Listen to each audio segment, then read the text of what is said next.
Good morning and welcome to the VSA Morning Miner. It's Monday the 16th of June and I'm joined by Paul Rankin. Paul, how are you today? I'm very well, thank you, and it's a beautiful day in Istanbul. Glad to hear it. What are you doing there?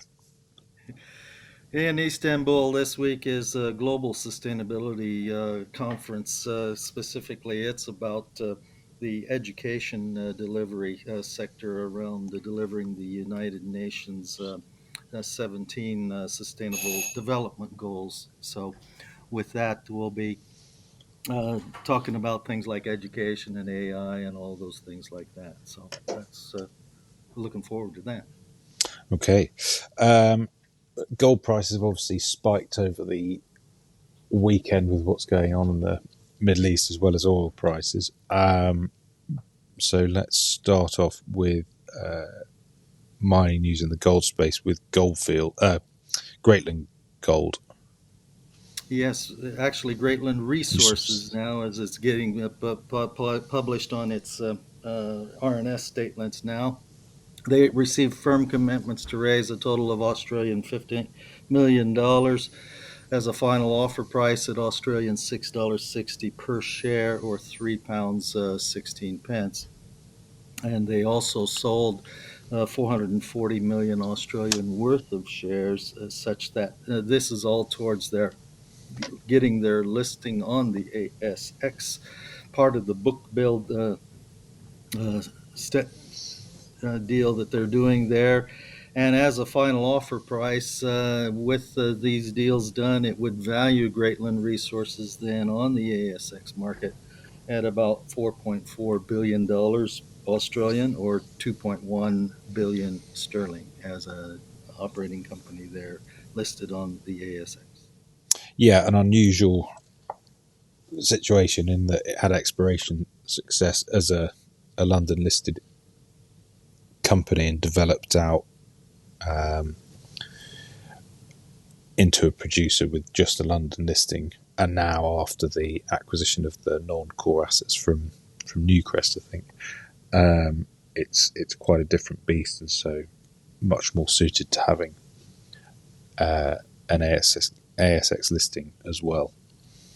And a sizable gold and copper producer, both two of the really good commodities to have these days. A small update from EQ Resources this morning as well. Yes, that's right. EQ Resources, they did pay down $5 million worth of euro denominated debt, and that has reduced their credit line capacity by a similar amount of 5 million euros. That's part of the loan they had from Santander. They have about 15 million euros worth of debt still outstanding from both Santander and Caixa Bank, but because the tungsten price is up by 30% since the end of the last year, and the operating performance of their Spain subsidiary, the former Baruca Pardo tungsten mine there in Spain, as well as their operating mine in Australia, are performing better in the last 6 months or so. They have been successful in getting the remaining portion, or almost all of the remaining portion, of those outstanding loans to be or deferred to payment out to the end of this calendar year. So, making good progress in establishing themselves as a reliable debt payer. Yes, this was flagged as part of the recent fundraise, and so following through with that debt had come with the acquisition of Soloro, so it was quite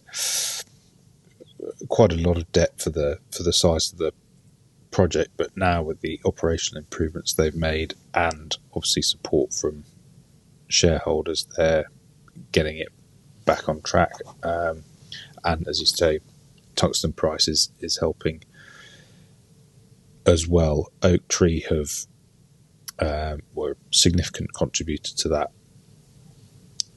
fundraise and remain guarantor on the extended loans. We've also got an update from Chilwa Minerals. They've released a third set of assays, 95 holes, totaling only about 700 metres. It's obviously very shallow resource, most of it at surface.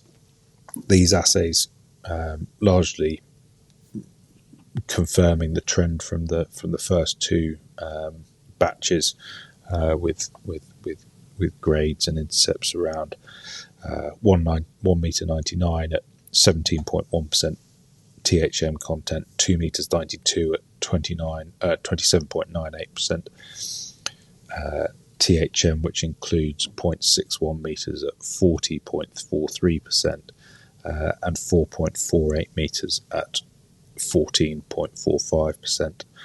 Those are some of the highlights amongst a much longer list, but all within a couple of metres of surface, if not at surface. Yes, that's right. This being the Mpupu dune deposit that they're drilling off here, this is surface or near surface, very high grades of total heavy minerals there in those assays. And because it is a property which is not that far away from the big Rio Tinto development going on with sovereign metals, and with these kinds of grades, no question that they'll be able to produce some mineral resource out of this in due course, I'm sure.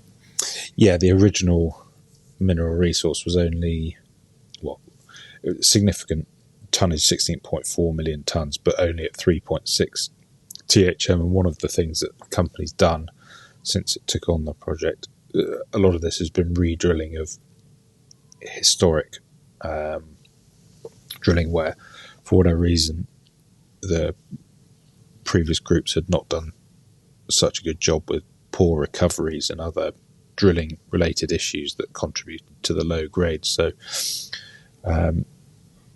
these drilling results have been really important in verifying the actual grades.